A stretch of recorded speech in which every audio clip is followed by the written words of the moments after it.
On a crisp morning at Buckingham Palace, Judge Lawrence Pembroke, a seasoned jurist known for his progressive rulings, stood among tourists admiring the ceremonial changing of the guard. His sharp eyes, honed by decades on the bench, caught a glint of silver against the impeccable red tunic of a royal guard. A small cross necklace, modest yet unmistakable. To Pembroke, this was no mere accessory. It was a breach of military tradition, a personal statement clashing with the rigid discipline he revered.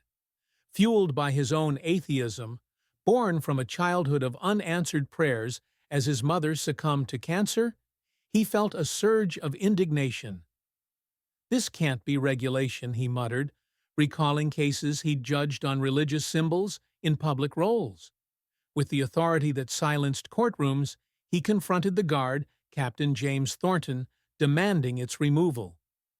When Thornton remained silent, eyes fixed forward as duty required, Pembroke's frustration boiled over. He issued a summons on the spot, scribbling it on a business card and tucking it into the guard's tunic, certain this violation warranted a court reckoning. What began as a simple enforcement of rules soon spiraled into an unexpected battle, revealing far more than Pembroke could have anticipated. Judge Lawrence Pembroke stood in the shadow of Buckingham Palace, his silver-threaded hair catching the late morning light as he observed the royal guard with a mixture of admiration and scrutiny. A man of law, he prided himself on upholding order, a value rooted in his family's 200-year judicial legacy. Yet, when his gaze landed on the small silver cross necklace worn by Captain James Thornton, something shifted. The sight pierced through his polished exterior, stirring memories he'd long buried, his father's stern Christian household, where Scripture justified every punishment, and his mother's bedside, where she clutched a cross, whispering prayers that went unanswered as cancer claimed her life. At 15, Pembroke had watched her fade, her faith failing to save her, leaving him with a bitter resentment toward religion that hardened into unwavering atheism. That cross on Thornton's neck wasn't just a uniform violation. It was a personal affront, a symbol of the God who'd abandoned him decades ago. His judicial mind raced, recalling cases he'd presided over, rulings that separated church from state, decisions that earned him headlines as a progressive thinker. To Pembroke, Thornton's quiet display corrupted the sanctity of military tradition, a tradition he saw as a bastion of discipline in a chaotic world. "How dare he?" he muttered, his initial respect souring into indignation. Straightening his tie, a gesture preceding countless rulings, he resolved to act.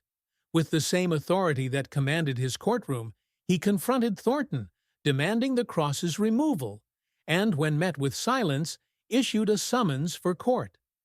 Pembroke's reaction wasn't just about rules. It was a crusade driven by a deeply personal wound, a bias that blinded him to the guard's own story.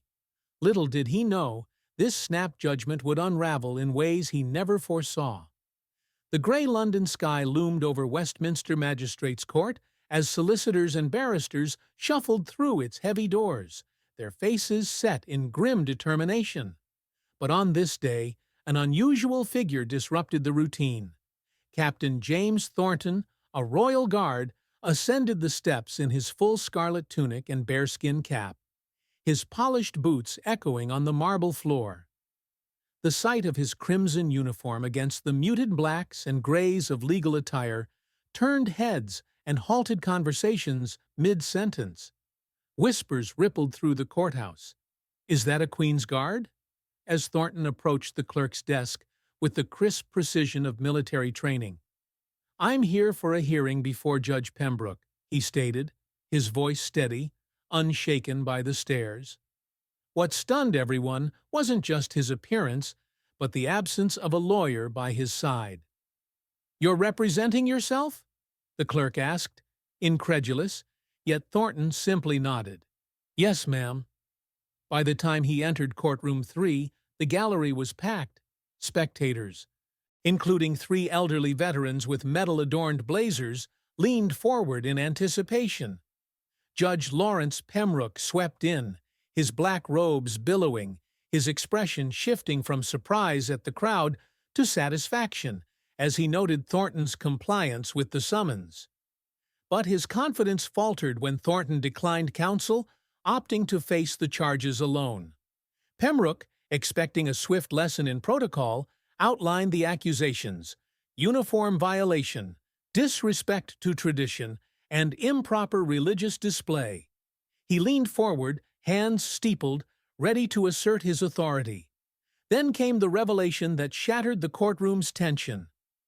Thornton stepped forward, his posture unwavering, and declared, "I appear before you not simply as Guard James Thornton, but as Captain James Thornton, formerly of the Judge Advocate General's Corps, a qualified barrister with a license to practice law in England and Wales." A wave of gasps swept the gallery. Pembroke's hand froze mid-reach for his water glass. With a first-class law degree from Cambridge and 6 years as legal counsel to the 5th Battalion, Thornton wasn't the silent soldier Pembroke had assumed. The veterans exchanged knowing glances, one cracking a satisfied smile. What began as a judge's attempt to reprimand a guard transformed into a legal showdown as Thornton's hidden brilliance turned the tables, setting the stage for a defense that would leave the court and Pembroke speechless.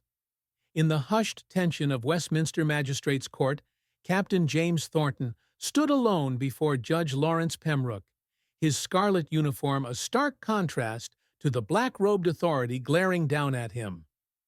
Charged with violating military uniform codes, disrespecting tradition, and displaying religious symbolism, Thornton faced a fine of £5,000 and potential suspension. Yet, when given the chance to defend himself, he unleashed a masterclass in legal precision that left the courtroom stunned. With measured eloquence, he first corrected the record. He was no mere guard, but a barrister with a Cambridge law degree and years in the Judge Advocate General's Corps. Then, systematically, he dismantled the charges. He presented a document, signed by Colonel Hargreaves, proving his cross, a family heirloom from his grandfather who died at Normandy, was approved under Military Regulation 15C7, allowing minimal religious symbols if they didn't disrupt duty. On the second charge, he argued tradition supported him, citing historical cases of guards wearing such symbols since the Great War, linking past and present servicemen.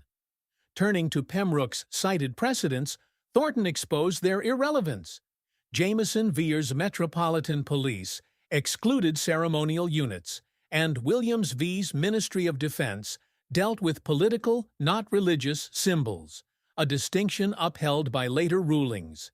He bolstered this with Edwards v. United Kingdom, showing minimal religious expression wasn't state endorsement. Finally, he struck at jurisdiction.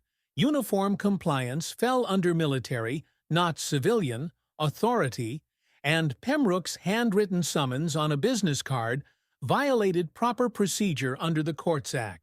Each point landed like a hammer, his tone respectful yet unyielding, as veterans in the gallery nodded in solidarity.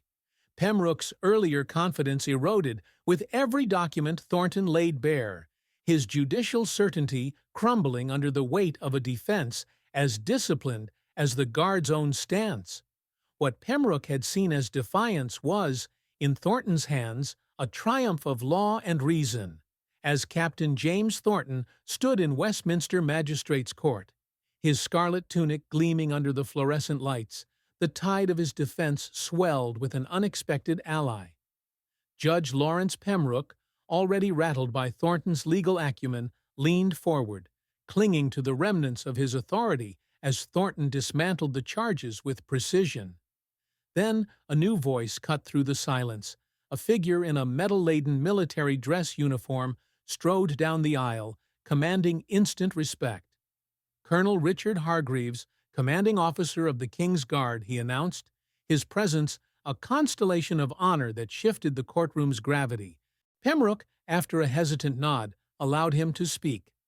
Hargreaves stood beside Thornton, a leather folder in hand, and testified with the weight of command.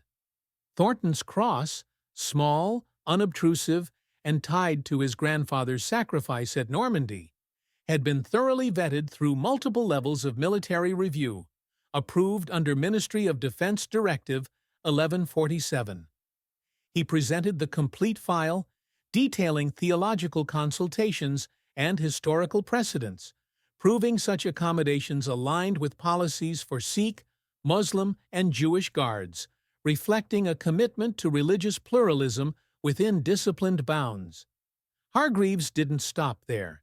He confirmed Thornton's jurisdictional argument.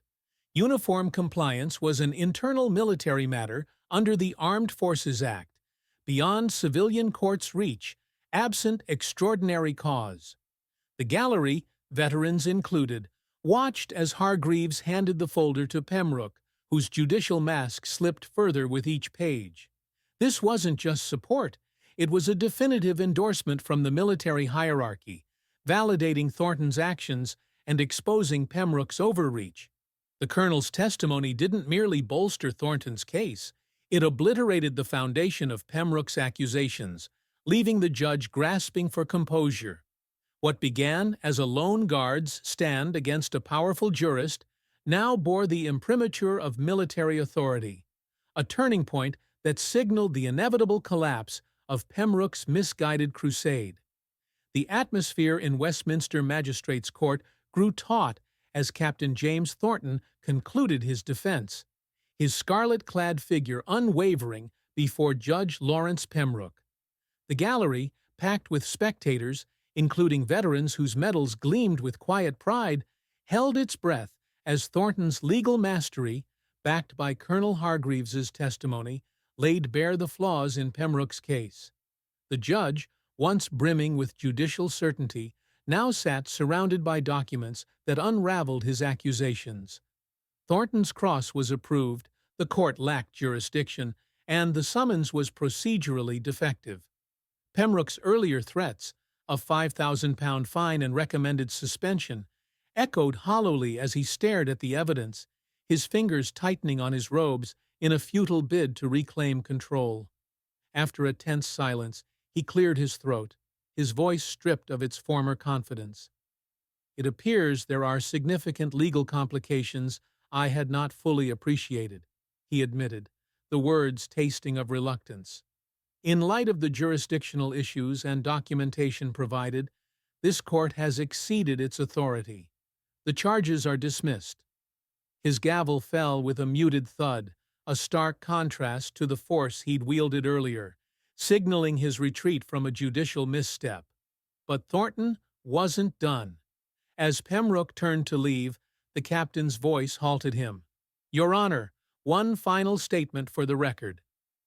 With measured dignity, Thornton requested a formal apology, noting the public humiliation he'd endured at Buckingham Palace, accusations of disrespect now proven false. Pembroke's knuckles whitened on the bench, his career built on precision facing a rare reckoning. After an agonizing pause, he nodded. "You're right, Captain. The court made an incorrect assumption based on biases that should have no place in legal proceedings," he conceded, his tone shifting from defiance to duty.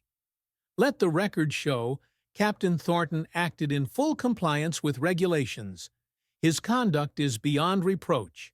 The court apologizes for the error and any distress caused." The gallery exhaled as justice prevailed. Thornton's honor restored not just by dismissal, but by Pembroke's humbling admission. The judge rose swiftly, eager to escape the scene, yet Thornton's victory lingered, a testament to resilience against overreach.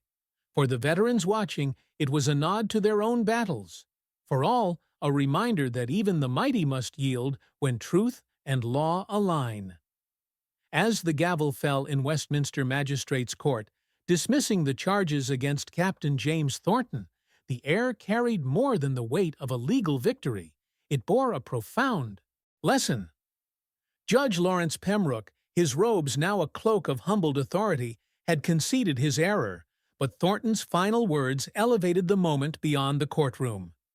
Standing tall in his scarlet tunic, he addressed the judge not with triumph, but with reflection. "The symbol I wear represents my faith and my grandfather's sacrifice at Normandy.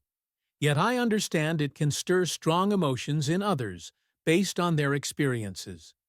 His cross, a small silver token, had sparked Pembroke's ire, rooted in the judge's own disillusionment with religion after his mother's death. Thornton's plea was simple yet piercing. In a diverse society, we must balance tradition with plurality, honoring individual expression while upholding collective standards.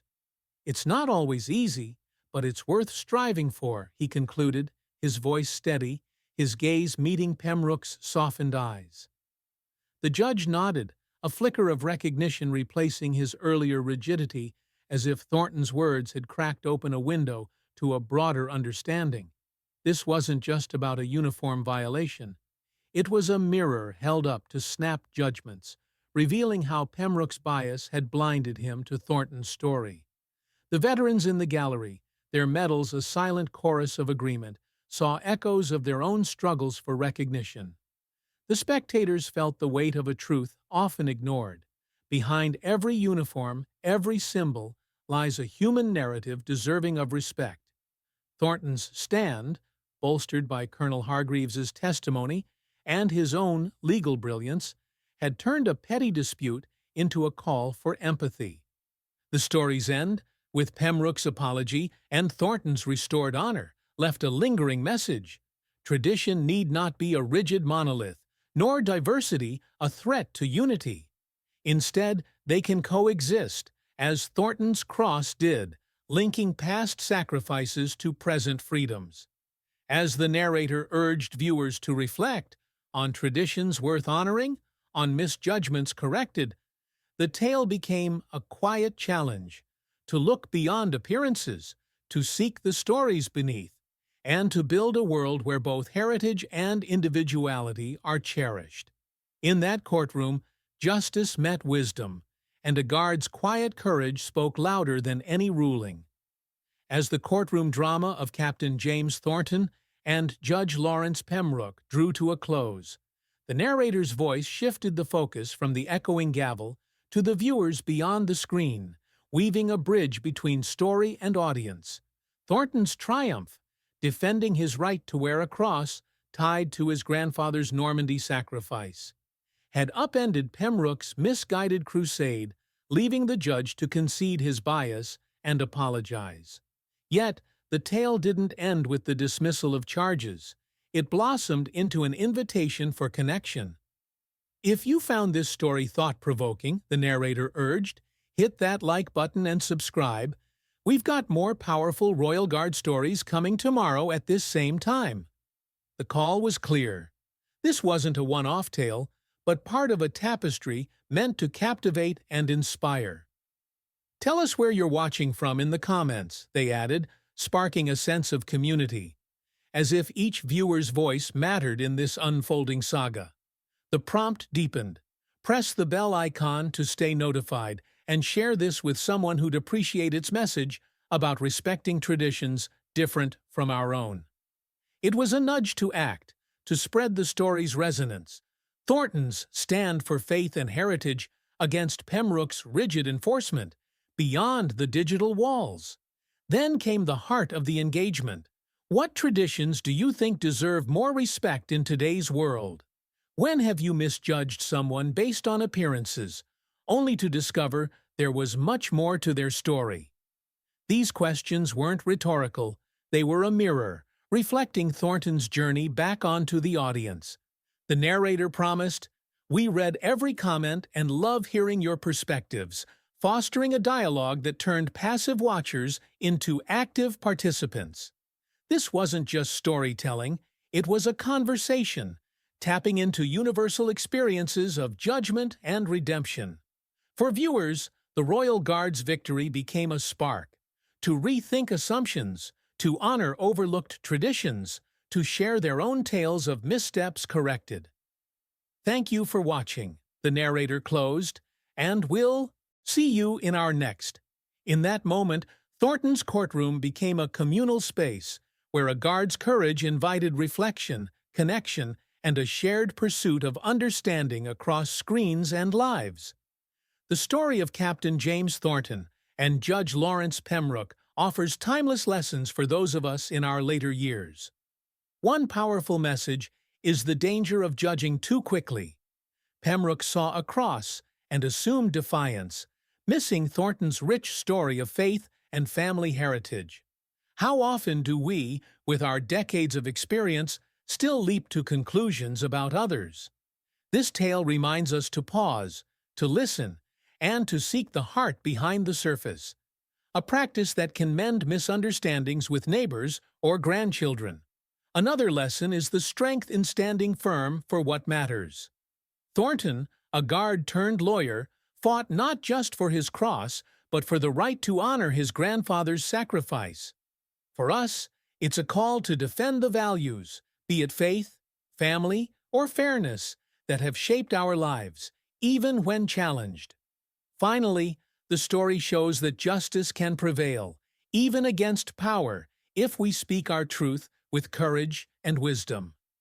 As seniors, we've seen enough to know life isn't always fair, but Thornton's victory inspires us to keep advocating for what's right. In our homes, communities, or even small daily acts. These lessons urge us to live with patience, purpose, and persistence,